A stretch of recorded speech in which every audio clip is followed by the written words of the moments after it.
Selamat pagi, Assalamualaikum warahmatullahi wabarakatuh. Sebelumnya, perkenalkan Ibu, nama saya Miftahul Kuzaironi dengan NIM 2503010200086. Jadi, pada pagi ini saya ingin mempresentasikan hasil dari anggota kelompok saya yang beranggotakan 4 orang dengan judul Audit dan Pengujian Substantif Terhadap Investasi.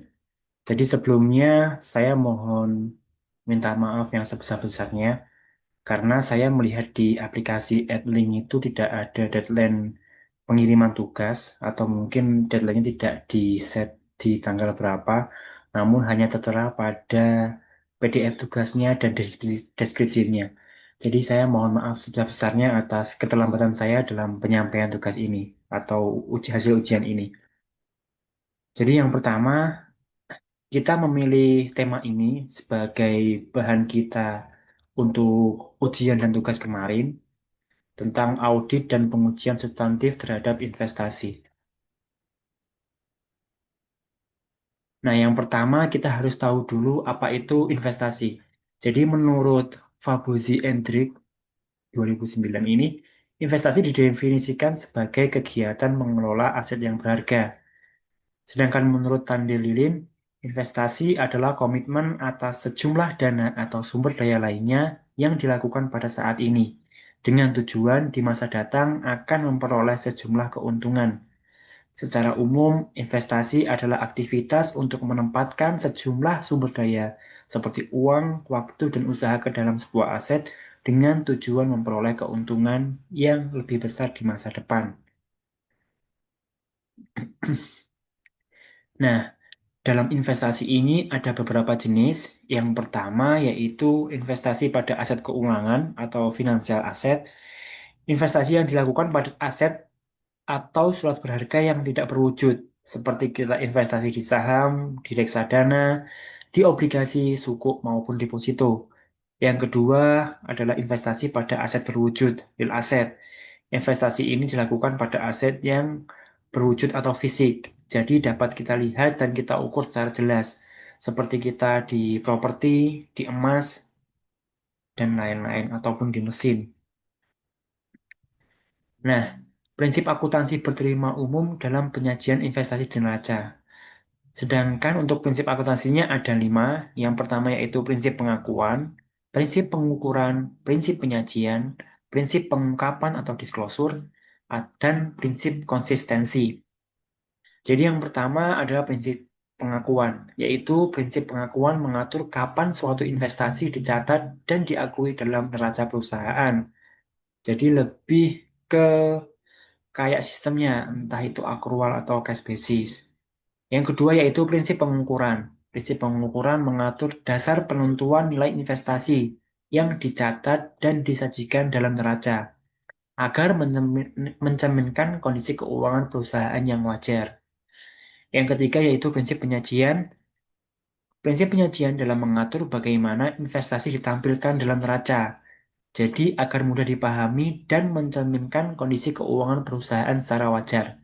Investasi harus disajikan sesuai dengan klasifikasinya, yaitu sebagai investasi jangka pendek yang termasuk dalam aset lancar atau investasi jangka panjang yang disajikan sebagai aset tidak lancar, berdasarkan tujuan kepemilikan dan jangka waktu realisasi.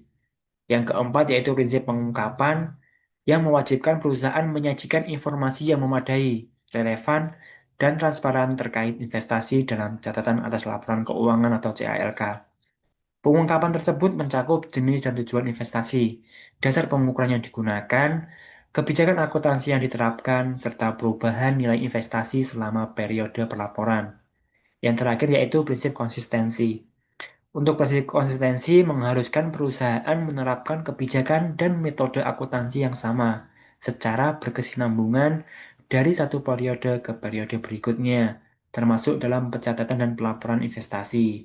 Ini bertujuan agar pembaca laporan itu tidak bingung dan keliru. Selanjutnya yaitu tujuan pengujian terhadap substantif terhadap investasi.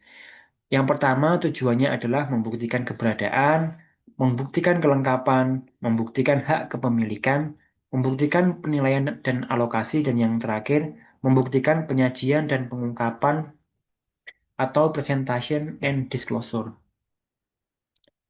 Nah, tujuan pengujian substansi terhadap investasi ini pengertiannya yang pertama, kalau membuktikan keberadaan itu memastikan bahwa investasi yang dicantumkan di neraca benar-benar ada secara fisik maupun hukum pada tanggal neraca.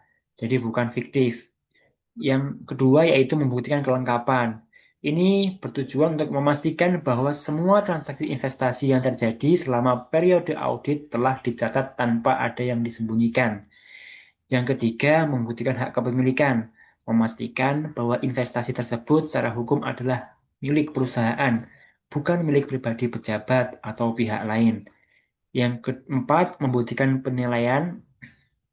Auditor harus memastikan bahwa nilai dan investasi dicatat sesuai dengan prinsip akuntansi berterima umum. Yang kelima yaitu membuktikan penyajian dan pengungkapan, yaitu memastikan investasi telah diklasifikasikan dengan benar di neraca dan dijelaskan secara memadai di catatan atas laporan keuangan. Nah, sekarang apa aja sih program pengujian substantif terhadap investasi? Sebenarnya pengujian substantif ini adalah merupakan serangkaian prosedur audit yang dirancang untuk memperoleh bukti audit atas kewajaran saldo, penilaian, dan penyajian akun investasi. Nah, ini ada beberapa contoh program pengujian substantif terhadap investasi, yaitu yang pertama yaitu adanya memperoleh dan memeriksa daftar investasi perusahaan. Ini untuk mengecek ke eksistikan suatu investasi. Yang kedua, menelusuri saldo investasi ke buku besar. Yang ketiga, memeriksa dokumen pendukung pembelian investasi. Yang keempat, ada program melakukan konfirmasi saldo investasi ke pihak ketiga. Yang kelima, menguji penilaian investasi sesuai PSAK. Yang keenam, memeriksa pengakuan pendapatan investasi, yaitu dividen atau bunga.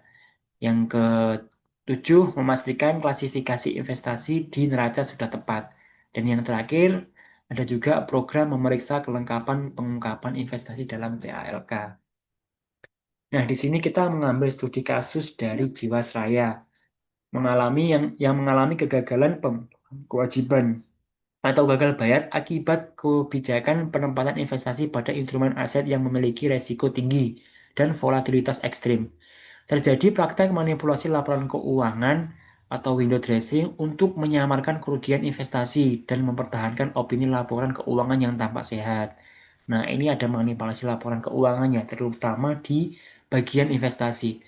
Dari kasus tersebut dapat disimpulkan bahwa satu, kegagalan penilaian atau auditor tidak memverifikasi nilai wajar aset secara independen, sehingga aset yang tidak likuid tetap dicatat pada nilai yang tinggi. Yang kedua, pengabaian substansi aset, yaitu pengujian hanya dilakukan secara administratif pada unit reksadana tanpa mengevaluasi kualitas saham di dalamnya yang memiliki fundamental yang buruk. Yang ketiga yaitu kelemahan pengungkapan. Auditor dalam hal di sini gagal mengungkap resiko konsentrasi investasi, sehingga laporan keuangan tidak mencerminkan resiko solvabilitas perusahaan yang sebenarnya.